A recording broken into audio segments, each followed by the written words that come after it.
Hello there and welcome to the video. And in this video, I want to talk about DPDR and sleep.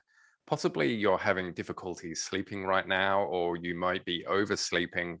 And we're going to talk about some of the effects that sleep actually has on you and your nervous system and how it can affect your DPDR. So I'm going to go into all of that in a tick. But first, if you are new to the channel, then welcome. My name is Dan, and I do help people overcome their DPDR with coaching techniques so they're able to get it out of their life and start to live a life DPDR free.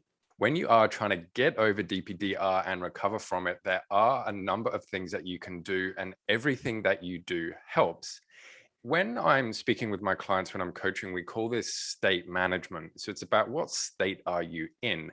What are you eating? What are your habits? Do you exercise? And of course, sleep is a part of that.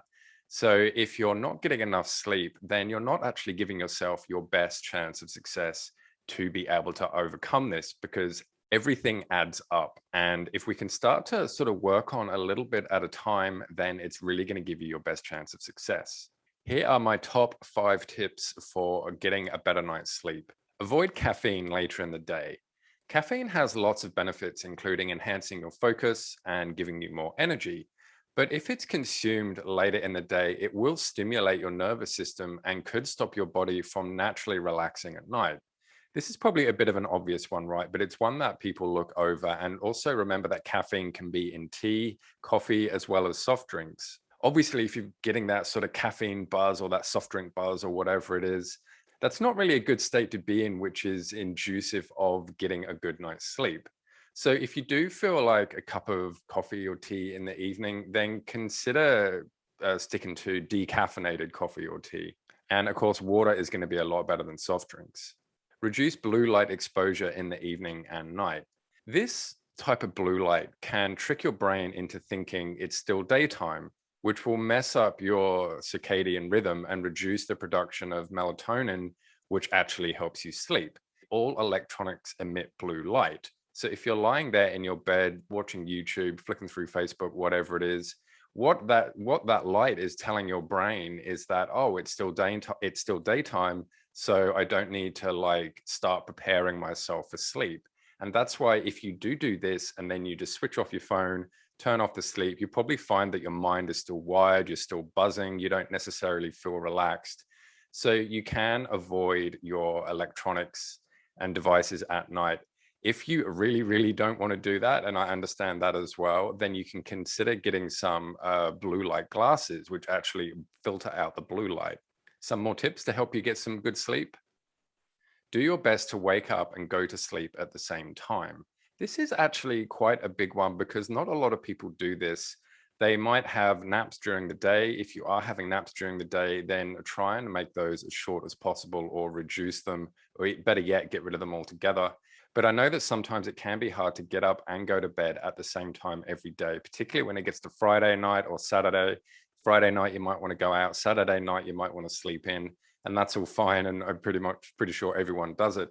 But in order to really give yourself the best chance of getting a good sleep, perhaps get a bit more self-disciplined with yourself and do your best to make sure that you go to bed at the same time and you get up at the same time. Usually your circadian rhythm is set to a loop that syncs itself with sunrise and sunset. And being consistent with this will help with better long-term sleep. So you know those times when you feel tired, but you just make yourself stay up? That's literally your body saying to you, hey, I'm ready to sleep now, let's go to sleep. So if you follow that natural pattern of when it happens and you can feel it coming on, then that's really going to help with your long-term sleep. Avoid eating late in the evening or at night. Similar to caffeine, eating late in the evening will mess with your production of melatonin. Some snacks that are high carb have helped people fall asleep faster. And the last tip to help you sleep: clear your mind and relax several hours before you go to sleep. Relaxation techniques have been proven to help one get to sleep faster and get a deeper sleep. And a good bedtime routine will help with this, such as taking a bath, doing meditation, reading, listening to music, basically anything that relaxes you.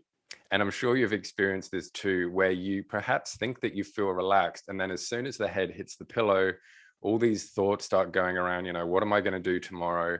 what did I do today? What do I have to remember? And, just all this stuff. What was that conversation about? Whatever it is, all that stuff starts ticking through your mind. So obviously, it's really important to try and relax yourself and relax your mind before you start sleeping. And probably the biggest of all those is meditation, because meditation can help in two ways. One, it can help with the DPDR symptom of intrusive thoughts or those intrusive questions that you get. And also, it can help because it's going to sort of calm all the regular thoughts. It's just going to stop your mind from over analyzing and overthinking too much. And you can really feel it. Like, I think that's what's important about overcoming DPDR is just to sort of slow everything down. You're hyper analytical right now, you're hyper thinking, you're worried about this, you're scared about that. We've really got to slow down and calm you down. And meditation is one of the best ways to do that.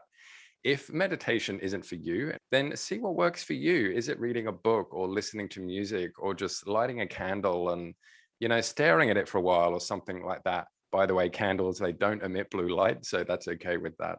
So give it a couple of weeks and see how you go with that. Be really, really tough on yourself when it comes to perhaps going to bed and getting up at the same time, or not having coffee late, or gorging out on fast food before you're going to go to bed an hour later.